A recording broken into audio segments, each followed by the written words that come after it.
mga kanina, pasuporta po ng channel ni Mrs. Taas Page. Subscribe po, pa-like and share. Maraming salamat po sa inyo lahat, mga kanina. God bless. Salamat, Kalina Pra. Thank you po sa pag-subscribe sa kanyang channel. Hello guys, dito na po kami sa Ungko. Paakyat na second floor. Kasama ko si King. Good morning po sa lahat. Oras po ay 11:30 in the morning. May schedule po ako ngayon ng chemo. Ando na ako na po yung laboratory ko kahapon. Ako akyat na po kami dito sa second floor para sa aking chemo po ngayon. Isang pinagpalang umaga po sa lahat. Pasok na po kami guys. Please pray Mrs. Taas PH. Pang 6 session ko na po ngayon ng chemo. May 19, 2026. God bless. Pasok na po kami sa loob guys. Ay, hello po guys. Pauwi na po kami. Ito na yung aking chemo po. At mababang hemoglobin. Kailangan mo nakataasin. Sa Bernes daw po sa laboratory ako. Kung okay na sa Bernes, matuloy ng aking 6 session ng aking chemo. Please pray po, Mrs. Taas. Thank you po guys. God bless you. Hi, hello po. Good morning po to all viewers. Sponsor, subscriber. Yan po, ang oras po dito sa Pinas ay 7:45 AM in the morning. Ngayon po ay Friday, May 22, 2026. Naglalakad na po ako. Dito po ito sa daan, papunta sa highway para sumakay. At ako po ay may schedule ng laboratory yung na-postpone po nung Martes kasi ng aking chemo na pang 6 session. Dahil nagbaba ang hemoglobin, kaya ngayon pinaulit ng doktor at malaboratory po akong alas 8. So nawa po ay mag-normal na po kasi ang lobin ng Lord. Pastor, good morning po. Pastor Henry dumaan. Aming friend ni Brother Paas. Ilbahe po yun doon sa unahan namin. Manawa po ay mag-normal na ang aking ang aking laboratory po ngayong umaga. At kung ito po ay normal na po, tutuloy na po ang aking 6 session for chemo po mamaya. Salamat po sa patuloy niyo pong pag-support, prayers, Mrs. Taas PH. Shout out po sa lahat ng aming mga family, friends, ng mga ka-churchmate, sa lahat na po. Isang pinagpalang umaga sa inyo pong lahat. Malapit na po ako sa highway. God bless po. Po guys, yan po. Palabas ko na lang po ng Ungko. Napalaboratory na po ako para malaman kung ito po ay ano po, okay na po ang aking hemoglobin. Matuloy na po ako ng aking pang 6 session na chemo ngayon. Alakarin ko na po ito na malasakit tapos palaboratory na po. Ayan po guys, 9:59 in the morning, tapos na po ako na laboratory po at 12 pa makakuha ang laboratory. Ayan po guys, nawa po ay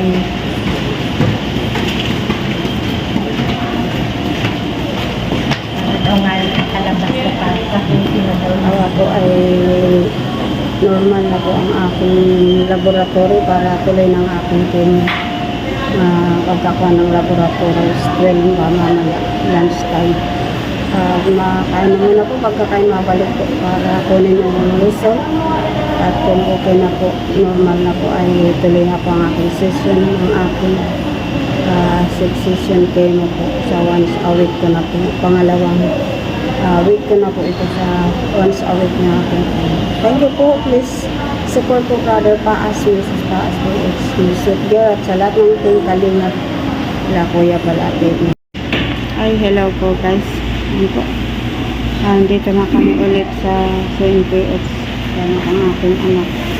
Ako na yung aking love kanina alas 9. Ang oras ko ay 11:20 na po ng lunch time.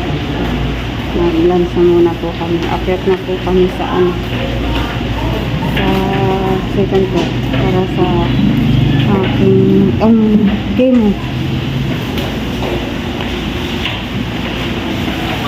Ano po guys, napunta na po kami. Hawa nga po itong result ko po ay normal na po ito. Happy lunch time po sa lahat. Thank you po. Please po yung Mrs. Paas. God bless po to everyone. Akyat na po kami. Sama ang aking daughter.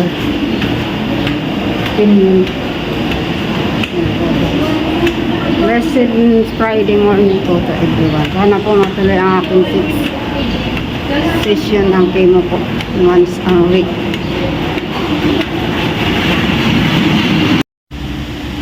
Ay, hello po. Isang gunang palang hapon sa ating lahat. Makino na po ako. Kaya alas 2 na. Nawa po. Samahan ako ng Lord.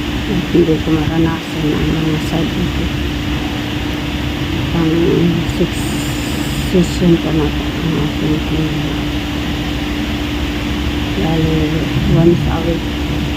Pangalawa na ito sa once a week. Samahan niyo po ako guys. Please pray. This is Paas Babies. Ay bili pa ng gamot ng aking anak. Ma-start na po ako. Salamat sa Lord na aproban ng doktor ako. Yung aking laboratory. Kahit medyo mababa pa ng konti. Salamat po sa lahat. Thank you po. God bless.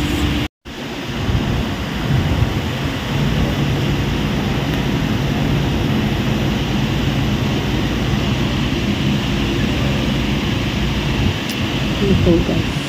Tapos na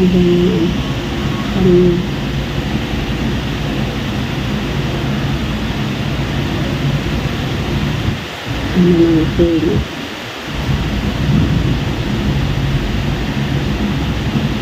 Kaya hours na dito. Ay, start lang yung sabi. Stay 5 ng hapon. Sakit yung pagkasabit. 6 session ng aking pino.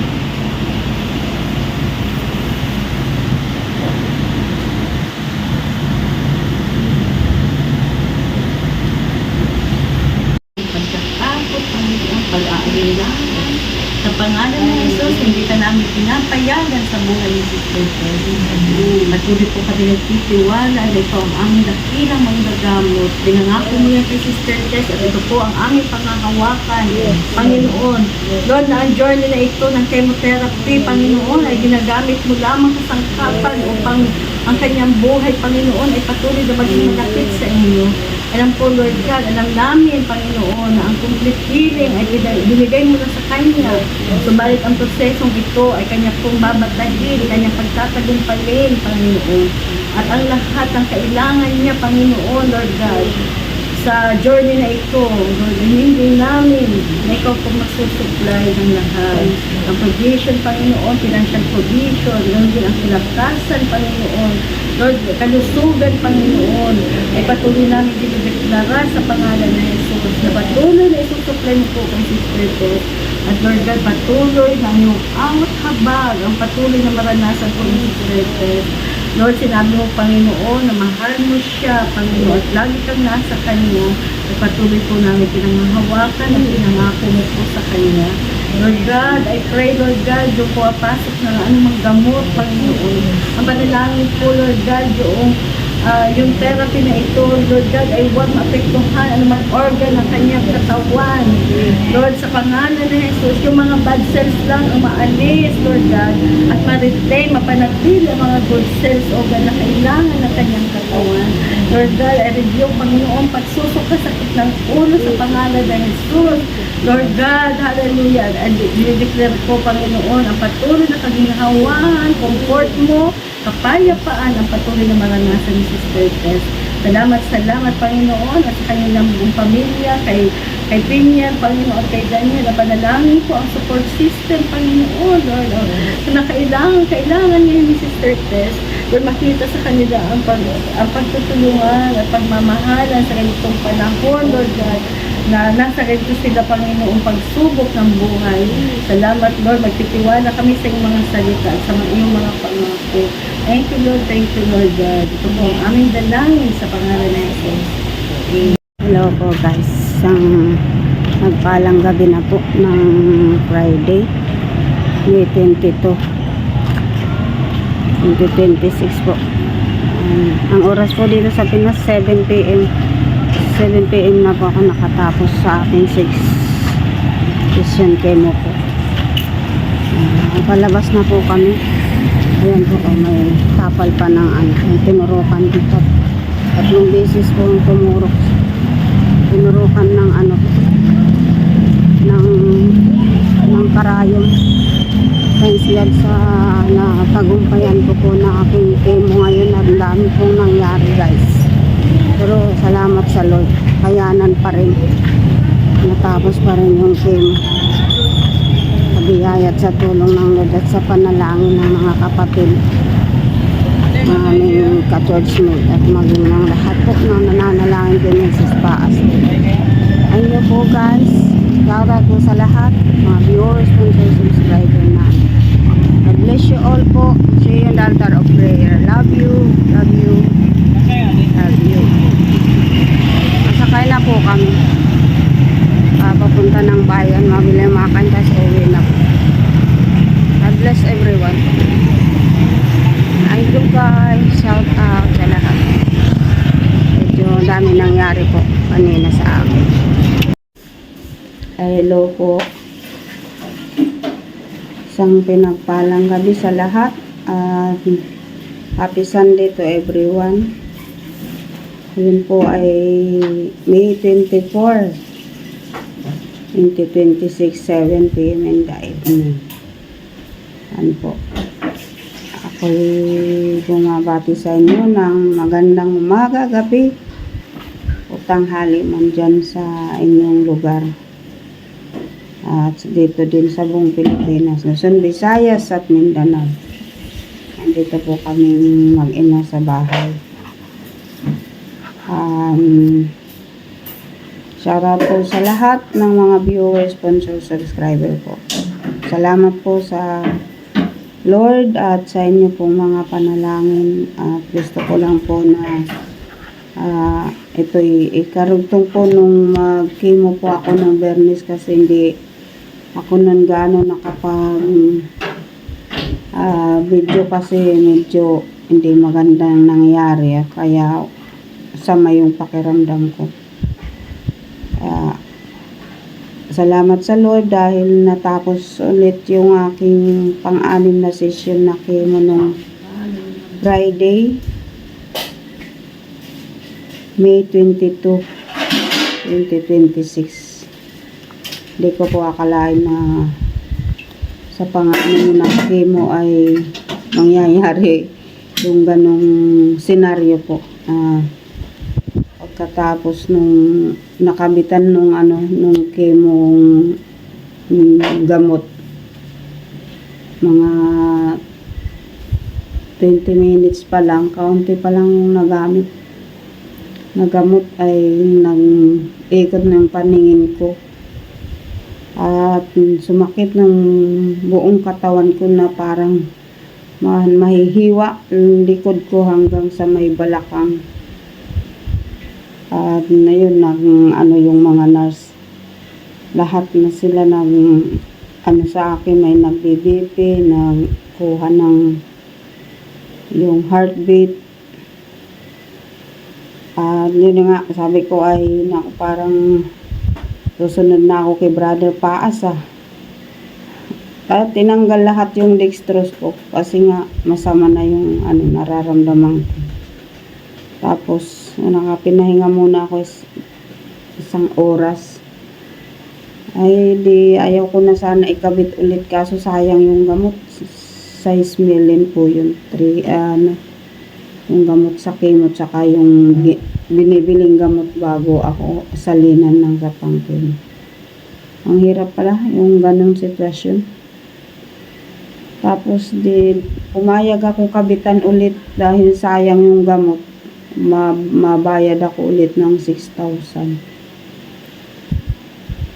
Pag naman nakabitan, mga 1 hour na at makakalahati na nga yung isang gamot kasi ganun yun. Makakalahati na. Pag galing namin sa Omega ako at sabi ko matagal-tagal pa ito, maidlip ako. Nakapikit pa ako pero gising yung diwa ko. Sabi ko pa nakapatong sa legs ko yung nakakabitan ng karayom ng dextrose. Bakit parang malamig? Pagtingin ko puro na pala dugo sa pantalon ko hanggang ibinaba ko at mapupuno na ng yung pantalon ko yung ang dugo. Ipagbaba ko pala doon na tumulo ang daming dugo pala sa sa sahig.